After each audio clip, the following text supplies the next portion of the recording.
It's safe to say that a litter box is one of the major aspects of a cat's life. But it's also safe to say that cats are one of the most finicky creatures on the planet.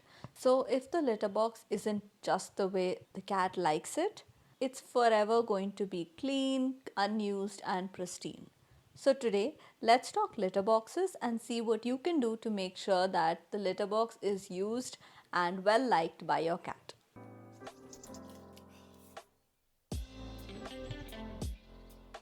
Welcome to the Practical Pet Parenting Podcast, where science and research meets simplicity, practicality, and humor. Because we all know that pet parenting isn't just one thing. It's magical, beautiful, life-changing, frustrating, and overwhelming all at the same time. I'm Dr. Ashita Suresh, a vet, a mom, a dog mom, on the multiple species pet parenting journey just like so many of you. Join me as we cut through the noise, fear, and fluff and take pet parenting from overwhelming to, well, barely manageable. First off, let's talk number. So, how many litter boxes should there be? So, in general, the rule for litter boxes is one more than the number of cats, right? So, if you have two cats, you need three litter boxes, one cat, two litter boxes, and so on. Now, if you are that person who has like 10, 15, 27 cats, I get this, right? I get that it will not be possible for you to put 28 litter boxes in your house. No issues. In these cases, the best workaround that you can have is to kind of explore your cat's social dynamics. Look at their politics, who likes who fights with who is okay to share litter boxes, and so on. That way, you can get away with putting less number of litter boxes, but enough so that no one has an issue in the house. Next, we have location. So, the location of the litter box is extremely important, and cats, like all of us, I am sure, like to do their business in peace. This follows that it should not be in a very loud environment near windows which have, a lot of sound coming from outside, near any noisy machines like dishwashers, vacuums, washing machines, things like that. Second thing is that they also need it to be open, meaning you cannot put it into a corner. Now, cats are very vulnerable when they do their business, when they pee and poop. So they prefer to, make sure that they can see if, anyone's coming, they're being attacked, etc., etc.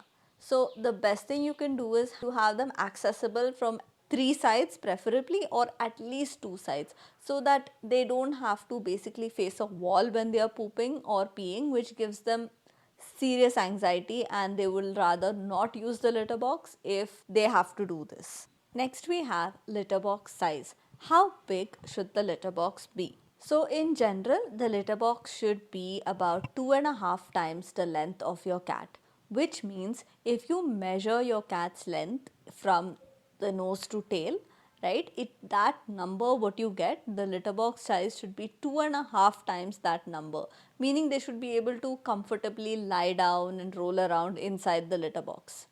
Now, whether they should or not is a different question, but yeah, they should be able to roll around and lie down comfortably in the litter box. If it is too small, they will feel cramped and they will not want to use it. Then coming to litter levels. So, how much litter should you actually put in the box?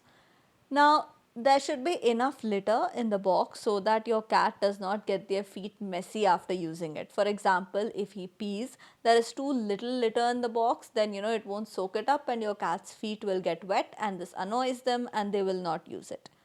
But if there is too much litter, it may cause issues with their footing. They might sink in, they might not be able to grab their footing properly. So in the words of Goldilocks, it has to be just right, and this will take a bit of trial and error, but yeah, try to err in the side of too much in the beginning, but not too little, because if they have an aversion to the box because they got messy, then it'll be very difficult to get them back in the box again.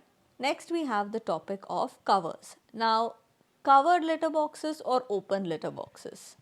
Now, here it's very important to note that cats generally do not like covered litter boxes. Now, I say generally, but there are always exceptions to this. Covered litter boxes was originally marketed towards cat parents, not for the cats, because it was marketed as something that you do not have to look at your poop, the smell will be contained, etc., etc., etc. But it is never honestly for the cat. Cats do not in general prefer covered litter boxes. A lot of cats immediately start using the same litter box they were avoiding before, just by taking off the covers of the box. So always start with an open litter box, and later you can experiment with a covered litter box if you choose. Next, we have the conversation of the type of litter. So there are mainly two types of litter that you get: clumping litter and non-clumping litter. Which one should you be getting for your cat depends on a lot of factors, in terms of cleaning, in terms of general cat preference.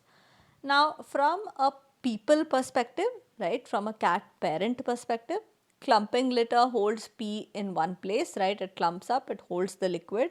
Even if they visit the litter box once, the entire box does not need to be cleaned out. And it's also much easier to see whether your cat has actually gone to the litter, is using the litter or not. It's easier to keep track of how many times they actually pee and poop. From a cat perspective, the clumping litter is much more similar to natural soil. And also, if it's easier for you to clean, you'll clean it more often, and cats like it clean. But non-clumping litter also has its advantages. It can be very useful for very young kittens who tend to go multiple times, right? And they have very little volume. So it can be good for those animals. And at the end of the day, some cats just have a preference. You will have to experiment a bit to see whether what kind of litter they like. But in general, it's always better to start with clumping litter, in terms of cleaning, in terms of cat preference, and also in terms of how you can actually monitor them. In terms of texture, in terms of fragrance, from there are no real rules.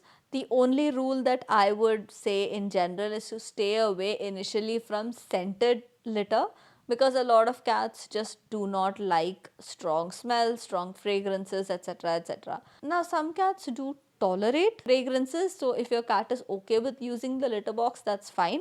But if you are having issues with your cat using litter boxes, then it's always better to switch to clumping litter and unscented litter in the beginning.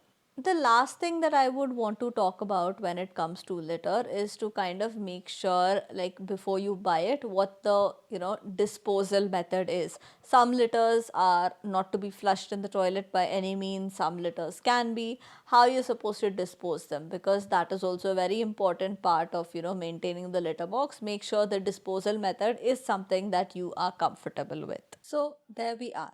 Now, if your cat is using the litter box with zero issues whatsoever, then it's important to not fix what's not broken. And if they are not, now you know the list that you need to work through to see what the problem is. It's also important to note that suddenly pooping or peeing outside the litter box can also be a sign of illness. It can be a health issue. So it's very important to get your cat checked out by a vet if you see this suddenly. So hopefully this episode will help you get your litter boxes according to your cat's preferences and make your life a little bit easier in the process. Thank you so much for listening to the Practical Pet Parenting Podcast.